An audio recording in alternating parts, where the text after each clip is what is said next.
Many of you, I'm sure, are aware of the latest Pew poll that keeps reflecting the trend, in this case, in ever-growing secularization in this country.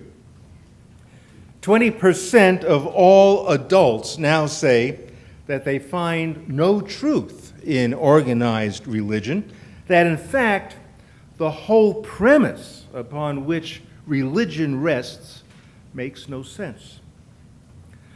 What I find so fascinating is that of the 20% who have dismissed religion in its packaged form outright, 2/3 of them still maintain a belief in some kind of higher power, despite the fact that this belief could never be firmly identified. It's sort of like, it's tenuous, but yeah, maybe. Another way of expressing this ambiguous sense that something more profound exists than mere human beings relates precisely to what we heard in our reading this morning. There's something bigger than Phil. Mel Brooks explains the origins of God by having his 2,000-year-old man recall how at the very beginning a bunch of people adored this guy in the village named Phil. It was big and mean, so on and so forth. But when lightning struck him and he died, the villagers agreed, yeah, there was something bigger than Phil. I kind of buy into Mel Brooks's explanation on the origins of God.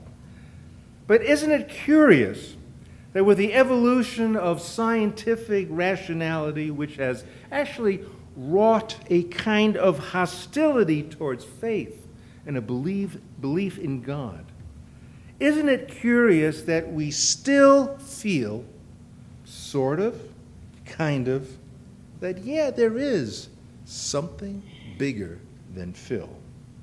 Don't give it shape and form. Don't give it human attributes or power. Let it float unmoored, unclassifiable. That which is bigger than Phil is incomprehensible, and let's leave it at that. Well, does that particular point of view provide succor and comfort? No, not really. Does that particular point of view feel more honest? Well, yes, it does.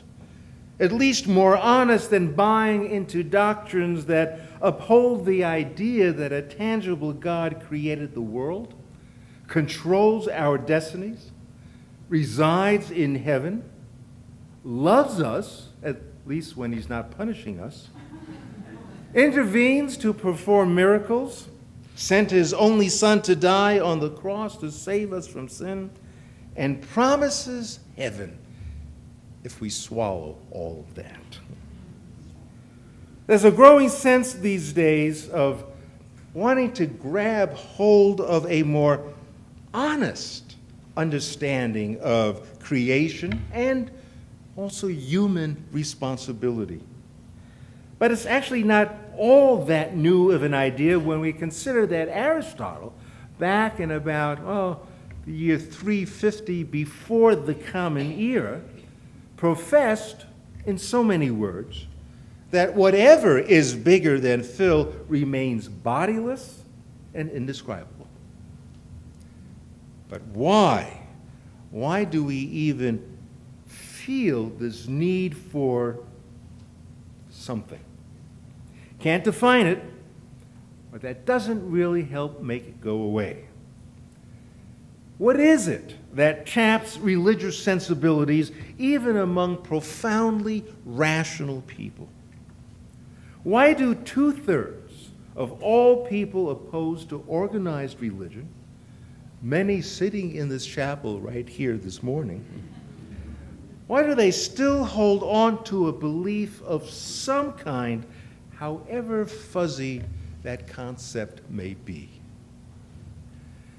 Well, maybe we need to take a peek at why something bigger than Phil, still holds sway in our enlightened and scientific outlook. Religion per se, the hardcore variety, has gotten a pretty bad rap. Let's face it, we progressive types have created a huge chasm in our minds between religion and science. A scientist who is religious becomes an oxymoron. In fact, I bet that many of us think that scientists who profess to be theists are either lying or they're lousy scientists. There's no other way. We make assumptions that Charles Darwin single-handedly invalidated any and all religious belief.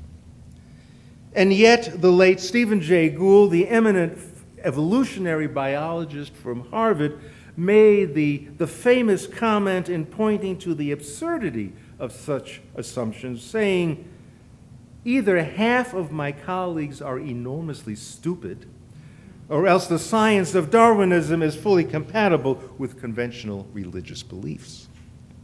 Now, although we know neither is true, we still remain suspicious of faith-abiding scientists, and yet most of us who remain steeped in all things rational continue to allow for a legitimacy of this vague sense of the religious.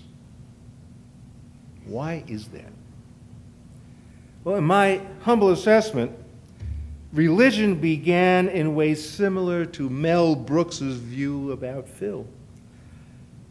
It's really about our vulnerability as human beings. Religion, either in the guise of faith or theology or something defying specifics. Religion is basically concerned with what we refer to today as the great existential issues of life. Despair, guilt, death, meaninglessness, anxiety, sin. I could go on and on, but I think I'll just stop it right there. Now, these issues arise because we are by nature terribly self-conscious. In fact, we may be the only creatures in the universe so self-conscious, so keenly aware of ourselves as vulnerable beings, occupying but a wee bit of space in this enormous universe. How does anyone make sense of that?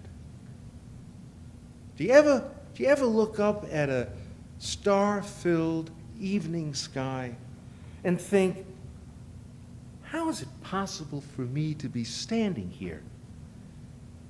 And that my existence feels incomprehensible in the vastness of these stars and galaxies, an expanding universe still unfolding from the Big Bang.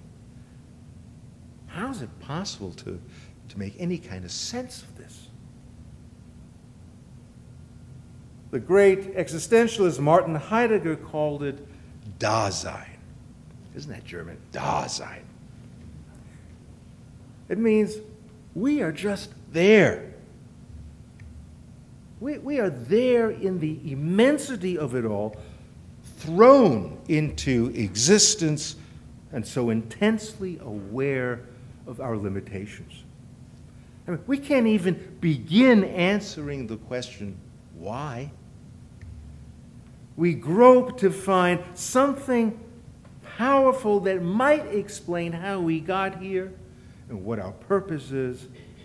But when even big and powerful Phil gets slain and proves as mortal and finite as any of us, we wonder sometimes, who threw that bolt of lightning that took down Phil?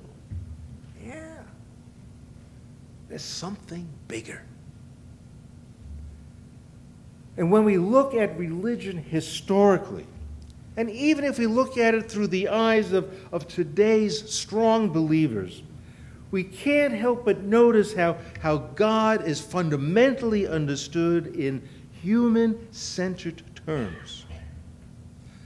God as Father bears prominently on certain personal problems.